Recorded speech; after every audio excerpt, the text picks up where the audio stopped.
No animals were harmed in the making of this video. Do not try this at home. This is the 2025 Isuzu D-Max LS-E 4x4, and it's a safe pickup. Not because it has all these big bumpers and bash plates on it. No, because the LS-E comes with a full suite of Isuzu's ADAS technology, which is what Isuzu wants us to test today. And we're gonna test it first by trying to see if it'll stop us from running into a tree. Okay, let's go. Parking lot accident phase, 10 kph. Here comes a tree. Yeah, that definitely works. But since this is Zigwheels and this is fun, we're gonna try it until we actually hit something. This is Ash Mahina for Zigwheels Philippines, and thanks to Isuzu for sponsoring this video of our D-Max ADAS testing. Alright, so the tree was a success, but I don't want to crash into a tree. So what we're gonna do now is we're gonna set up a target dummy with our two boxes over here. Together, if I'm 6'2", this must be around what, 4 feet high, good enough for a person. And to make sure the D-Max thinks it's a person, we're gonna give it a personality. We're gonna give it its own hat. So what we're gonna do now, we're gonna do the same thing. We're gonna approach this at 10 kilometers per hour, see if the braking kicks in on its own. And if it's a success, we double the speed until we knock this guy out. Let's go. So let's start off again, 10 kilometers per hour.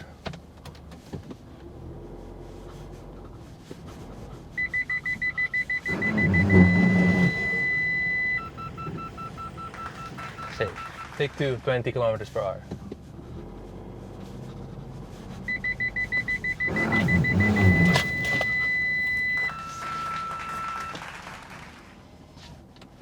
Alright, so according to Kent, that didn't look too bad, doubling the speed. So what we'll do, we'll skip 30 and double it again. We're gonna approach it at 40 kilometers per hour. Do I have enough space? Let's find out.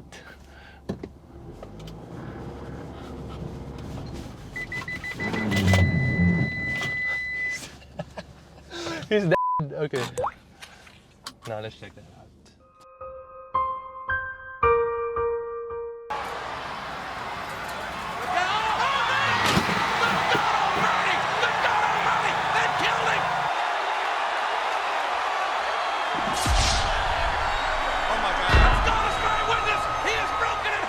Alright, so our friend is dead. I can see his hat hanging off my bull bar right there.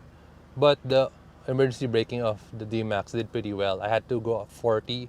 Actually, I think in my last attempt, I went past 40 to knock him down that much. And I think if it was an actual pedestrian, the fact that I slowed down just that much in that short a distance will actually increase your chances of living, you know. Because that it was either I hit you at like 10 or less coming down from 40 thanks to the emergency braking, or I hit you full blast. One more thing we'll try to do with emergency braking is put a little animal in front, because Isuzu officially says this can detect cars, pedestrians, motorcycles, or bicyclists, and not small animals. But hey, since we're here testing it out already, let's give it a shot. But of course, we're not going to use a real one. Say hello to Miffy, our poor test subject for today. So as you can see, the rabbit's just like that on the road. I'm only going to do 10 kph because I don't want to kill him. He's on my around view monitor though. Also a little dot for science.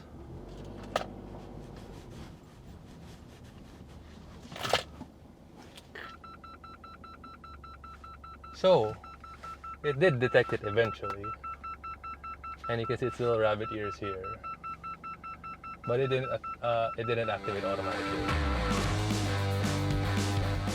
Alright, now that we're parked up, let's appreciate the look of the Isuzu D-Max and see what safety features we can find at the same time. So a standout here are the LED headlights, very aggressive even though they're shrouded by this aggressive bull bar. And this is actually a safety feature number 1. This comes with automatic high beam, so when you're going down dark roads, you don't have to remember to turn them on or off when someone's coming up. And here, you can see, peeking out, black one here, blue one here, 2 more on that side. Those are the 4 proximity sensors for parking in front, and you have another 4 in the rear. But what's nice is even though you have an aftermarket bumper like this one, you can still transfer them over. So make sure you ask your builder about that in case you're into modding your truck for overlanding. By the grille, under the Isuzu badge, you have your 360-degree camera. And up top, the main feature for the whole ADAS suite, the Gen 4 Smart Duo camera. It has a 120-degree field of vision for potential hazards. So why do we need two cameras? Why can't we use one? Why can't we just use the 360-degree camera? Well, let me explain it to you in layman's terms. So our eyes work in the same way. We are 3D, we have two to see. So catching the ball, whoa! So catching the ball is easy enough when you have both eyes open, but when you close one, you lose half of your depth perception, and it works the same way for the car and the cameras. The two cameras know there's a fixed distance between them, and they can use that to overlap their vision and better tell how far or how near an approaching object is. Now we're back here, let's check out the side. You have more 360-degree cameras here to complete the system, and I think for a safety feature, you can call the LS-E's 240mm ground clearance as a safety feature of its own, as well as its 800mm wading depth. This one's been modified, so it has a lot more visually, but the stock one, 240, that's more than good enough to get you to any obstacles in the city, minor floods, and even off-road. Now for the back.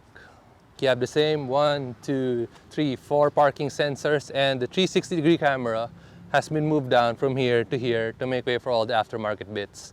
Now the best part about that 360-degree camera is the D-Max is the first pickup, or the first in its class, to be able to use that as a DVR.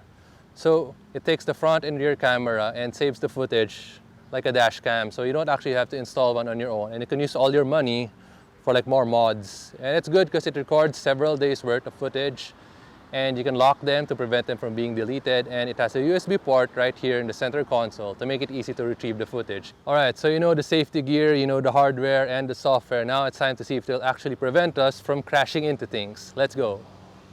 So all the flashing and lights before the car actually slowed down, that's the forward collision warning at work. When the car actually decides that it's too late and hits the brakes on its own, that's the autonomous emergency braking. So those are two features of the ADAS suite put together. It works at a minimum speed of 10 kph and obviously higher highway speeds. And Isuzu said it's equivalent for the back, the rear cross traffic alert and rear emergency braking works at much slower speeds because reversing is a slower affair. So let's try that out right now. Ready?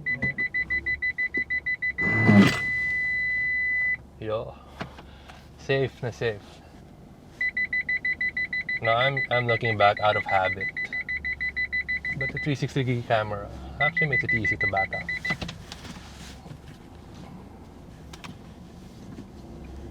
Alright, all the slow stuff and not crashing into stuff is done. It's time to test things that work when you're going faster.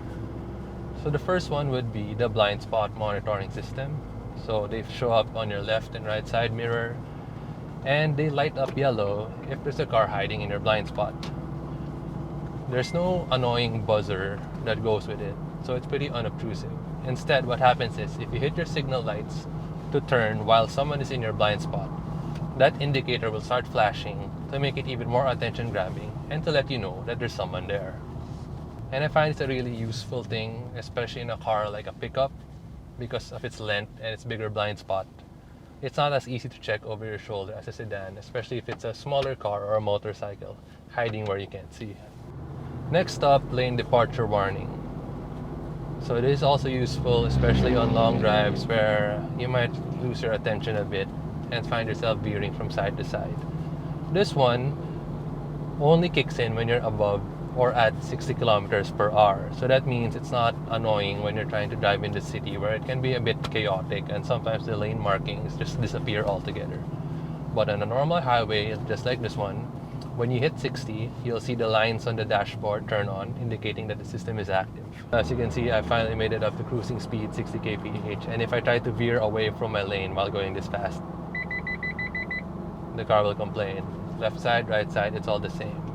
The way to make it let you change a lane is you just have to use your turn signals like a proper driver. So I'm veering over the lane, it's complaining, but if I hit my turn signal, no more complaints. The last feature that I want to discuss here is the most fun one because it's about convenience rather than stopping you from crashing into things. It's adaptive cruise control. So it's pretty easy to set up. You just hit the buttons here, set your speed, set the following distance you want out of 3 levels, and the car will do the rest. What's nice about the 2025 Isuzu D-Max is that the cruise control has a low speed follow function. So if traffic slows down, even towards a complete stop, the cruise control will handle it all the way until you come to a full rest. And it won't wait there forever, so you'll have to re-enable it when traffic starts again. But you can also re-enable it starting from a speed of 0. There's no need to go back up to cruising speed before you can turn on cruise control again. And when on the highway, it takes care of changing speeds of the different vehicles around you pretty efficiently and smoothly.